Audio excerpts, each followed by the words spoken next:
Hello, beautiful souls. Thank you for being here. Today, I would like to talk about establishing healthy boundaries. Um, so, I know that this is a topic that nowadays is rarely discussed, but I think there's this thing of like, yeah, you should establish healthy boundaries and whatever. Um, but it's not really the part that is not discussed really. It's how difficult it is. If you're a people pleaser by nature, um, you probably can relate to just wanting to make people happy and maybe not realizing in time when that decision is making you unhappy. I had this, um, well, I had to figure out in my life to do this. It's not an easy thing by any means, um, and it's something that if it's difficult for you, you need to work on it. Not there's not any way to work around it. You just need to really begin to ask yourself difficult things. Um, I had this friend. She was actually my best friend. I would like to give this example because I think it's as difficult as it can get, but it's a pretty good example because of that. Because you have morals mixed into it and feelings and the the loss of a friend, and that can hurt a lot. So I had this best friend. um she was she was pretty much a sister to me. We would say it like, yeah, we're family, we're sisters. So you can imagine what kind of bond you would have with someone to call them your sibling.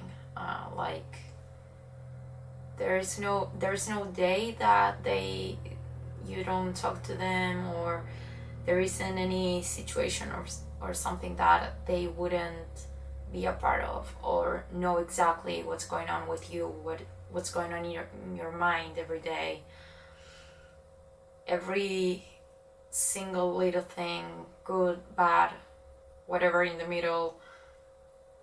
That person knows all of that of you, and they're also a part of most of those things. So they become this engraved, this engraved being in your life that um, your memories and your experiences and everything becomes a part of them as well.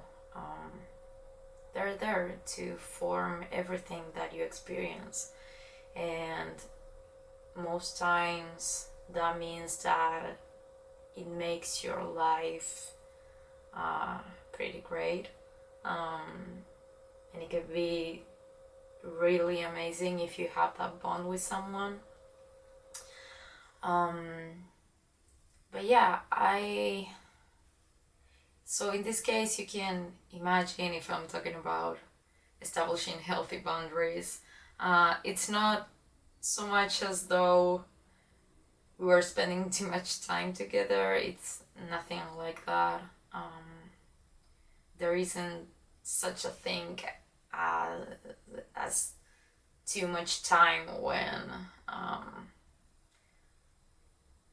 you just have a healthy and positive relationship with a friend, um, unless you're obsessive, but that wasn't the case. So in this situation, we also bonded a lot because we had our mental health struggles that we actually didn't bond because of that. We discovered that in the midst of our friendship. We knew each other from the time we were kids from school, so a lot of years of friendship, and actually we became best friends as adults. We were in our 20s, so it was a time that it was like, yeah, at this point of life we relate so much to each other and we get each other so much that it just made sense. And so I have some struggles of my own with mental health, but this friend of mine, she had her struggles were really a lot more difficult to deal with, and she also did not know how to manage them much, and from my point of view, she wasn't really responsible with her mental health, and this can be such a tricky subject because, yeah, I mean, there's this thing with mental health, like, yeah, this makes sense and this is understandable, and it's something that you can pretty much justify because this person has struggles and they can control that. But at the same time, you do have the power of decision, and at some points, right, not if you're in a full delirium or something like that, but you do have most times, in most cases, some moment of clarity or something that you could, some moment or something that you can just tell, like, I don't want this, I can do this, I can go look for help, I can get medication, I can do so much things, I can decide not to justify bad decisions because of my mental health struggles. And this was something that, oh gosh, she just couldn't she just couldn't control. Almost, it was like she couldn't control herself, at a point that I began to realize that she had people in her life that she knew were bad for her, but she just acted like knowing that it was a bad thing, and at the same time, like, complete unconsciousness and not really giving a shit. So just she just kept doing things that she knew were not okay, or that would harm her. Most times it wasn't something that she did to others that would affect others. Most times it was her doing things that affected her, and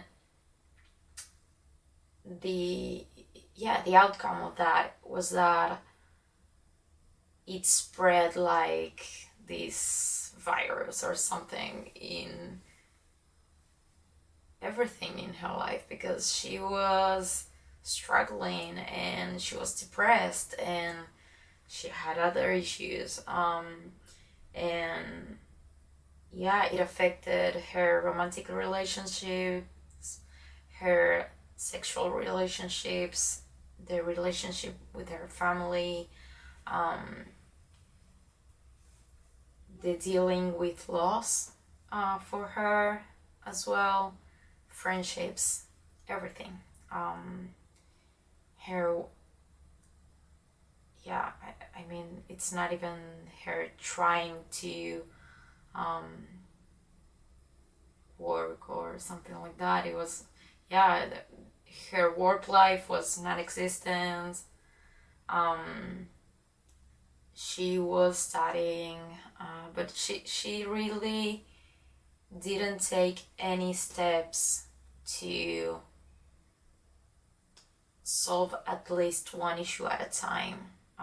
And all these issues were like this ball that was growing because she wasn't dealing probably properly with anything, and she was continuing to making bad decisions. So at some point I realized that I was pretty much her only good friend, the only one that actually cared. Her family was, um, they cared, but at the same time they were trash. So it wasn't really a good situation either. Um, but they they were there for her. They tried to help. She had privileges that I never had. So she had support if she took it seriously, and she took advantage of that, but she didn't as well. Um, and yeah, at some point, I just realized that I was this person for her that was everything that she needed me to be. I was her friend, I was her sister, I was her mom, I was her shrink, I was everything. And no person can be everything for you. That's the hard lesson in this, I think. Um, if you are the person that is going through something like this and you're driving everyone away, you can't expect someone to just fill in this hole for everything in your life. There's just so much that a person can do.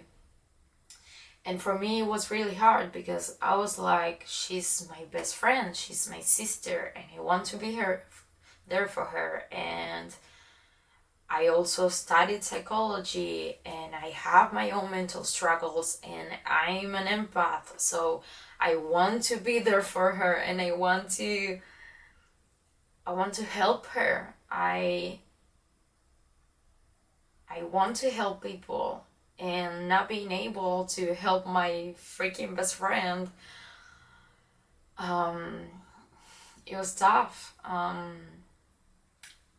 But at the end, I just realized that I couldn't be everything. I had my own life. I had my own struggles. And I needed a friend as well.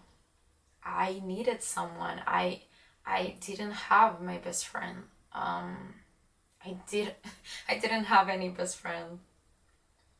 Um, my best friend was someone that it was only in name. Um, at some point, I remember at some point in her struggles that I felt this terrible loss. I had this feeling of profound loss. Like she died, and she didn't die. She just was having issues with life. Um, but I remember trying to pull her back and do whatever I could. And at every point it was just like there were obstacles all the time, and these walls would get in front of me, and I couldn't do anything really. And yeah, there was this time that I really felt the loss. I didn't have a best friend anymore, and I couldn't accept it. And at the same time, deep down, I knew that I lost her. And I, I'm pretty sure that I lost her because of her mental health struggles. I don't think it was, well, of course, everything that was going on with her, her life, her decisions, everything counted in that. But I think that maybe if she didn't have those struggles, maybe it could have been better, but it wasn't. So I was left with this feeling and this time in my life where I was like, okay, what does this person give me? And it's not something that it's easy to ask yourself, because it can sound pretty selfish. But you have to ask yourself that, because honestly, all relationships are transactional in some way. It's not a very, yeah, it's kind of cold to say it like that. But yeah, you couldn't, no one should expect for someone to give themselves all the time to someone else and not get even appreciation in return. You know, it's this it's pretty much a form of abuse, I'm pretty sure. You can't expect someone to just devote their life to you and not even be there when they have a bad day, when they need a friend, when they need just someone to hear them out, you know? So I had to ask myself that. I had to ask myself, like, okay, what does this friendship give me? And then I realized that that feeling of loss that I had a while back, and it was years back, I that was the moment that I knew that that friend wasn't my friend anymore. She was just someone in my life that asked a lot from me and wasn't a friend to me, wasn't a sister to me, wasn't someone I could talk to, wasn't family, wasn't anything really. She was selfish. And it's so hard to say about someone with mental health struggles, because you have the morals of it, like, okay, so you're abandoning this person when they are struggling, but I just couldn't deal anymore. I I had nothing left to give. If I continued to give from myself, I would have lost myself. She didn't care. She just didn't care. I continued in that relationship, being in her life in the way that she needed me to be, on this weird feeling that with me it was different, that she respected me and she listened to me, and all of those things that one day I was proved wrong. I was proved really, really wrong. And it was a day that I was helping her. And she had a full mental breakdown, and she did stuff and said stuff like it's those types of situations that really makes you feel ashamed and cringe, and just ask yourself, like, why am I here? Why am I even having to go through this? I do not deserve this. I did so much for this person to be better and do better and feel better. But she just didn't appreciate any of that. She couldn't appreciate any of that because she was too lost within herself. So, in conclusion of that, I just decided at that point, like, that was it. That was the end of the rope for me. I couldn't go on like that. I couldn't give anymore. And so I decided to cut things off, like breaking up a relationship, really. And it hurt more, like,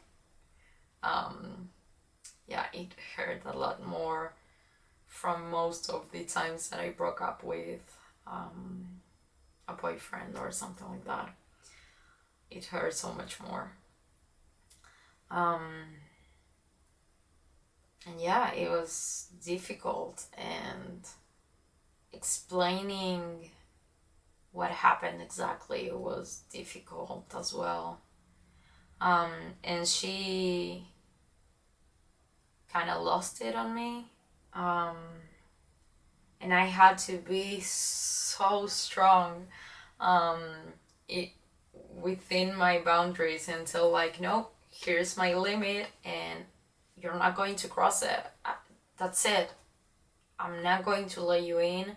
I'm not going to keep being this person that you can just suck energy from, and everything's going to be okay, and I'm going to continue to say that you're my best friend and you can count on me with whatever, and I'm going to be here all the time at any hour, even if I have exams or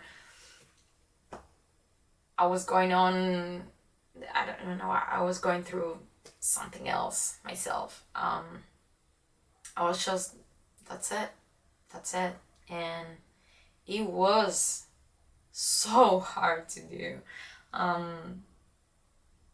If you ever went through something like that, you know that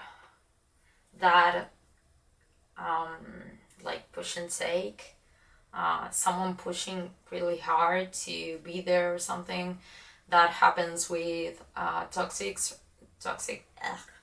relationships as well. It's something that it's really, really hard to just say no, and I'm not going to allow you to come into my life once again. You stay out, because they push back a lot. But at least in this case, I felt like she kind of needed to lose me for her to finally get it, you know? And I just realized that the only thing that maybe could have her wake up was me going away and not forgiving her and telling her, like, no, you You did everything to lose me. And you got it. I mean, um, you got exactly what you worked for. And no one's to blame but you, honestly. I tried a lot, but I mean, how much can you ask of a person again? Um, and it was hard for me because I needed to fight a lot this side of myself that felt like I was abandoning a friend when they struggled. Um, but yeah, I honestly, I just couldn't do anything else. It wasn't in my power to do anything. I told her so many times that she needed to, I don't know, talk to her psychiatrist, to talk like an adult with her mom or whatever. Things that just, I don't know, if I have my mental health struggles, I know when I'm getting depressed. And I talk about that in therapy. She was in therapy. She was with a psychiatrist. Everything just was making her worse. And she changed therapist and psychiatrist. She changed everything. But unless I would say, like, dude, look, you need to take charge of this. You're an adult. You can expect your mom to get you an appointment with your psychiatrist. You have direct contact with them. Your mom doesn't talk to them. So why are you expecting someone else to make this decision? Nobody else is responsible for you being better and doing better by yourself. I know it's hard to ask for help, and trust me, I'm the worst person when it comes to this. I'm the worst at asking for help. Um, it's something that actually I discussed with my friends because they were like, at some point, one of my friends told me, we're trying to help you and we don't know what to do because it's hard for us to help you. And so, trust me, I know how hard it is to ask for help.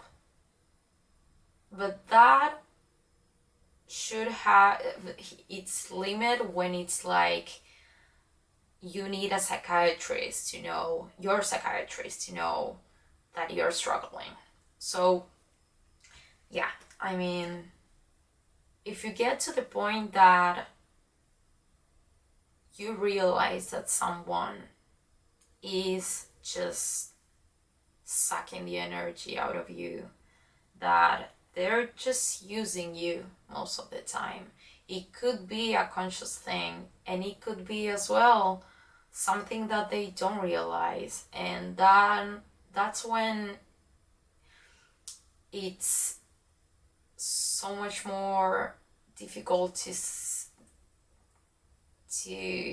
establish a healthy boundary, because it's like, it's not their fault, yeah, but it's not yours either.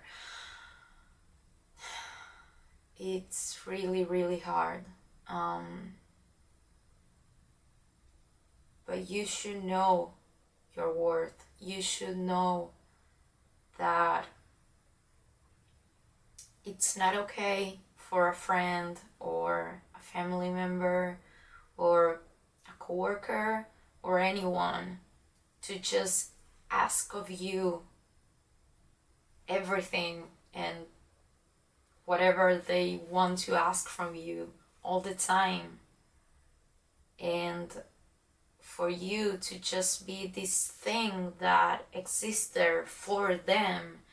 You don't exist there for anyone. You're not a slave. You have your own value.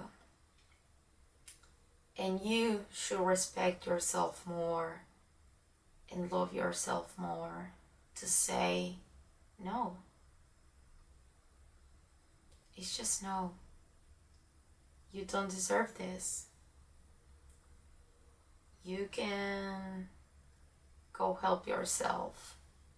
I can help you, but until this point, from this point on, you have to do whatever it is that you need to for your life to be better, or whatever you need. You deserve more for, and yeah, you need to be strong and realize that no one deserves to use you like that. No matter how much they're struggling, it doesn't matter. Nothing matters when it comes to your own well-being. If your well-being is being affected, if you are the person that starts to struggle because you're trying to help someone else that struggles, that's not okay. And you shouldn't accept it as being okay, ever. So just stay strong and ask yourself the hard questions. I know it's hard, it's really tough, it's not pretty, it can be hurtful and sensitive, and morally you can ask yourself things that you can be in conflict with, but at the end you need to take care of yourself. No one else is going to do that better than yourself. So yeah, that's it. Stay safe and love yourself.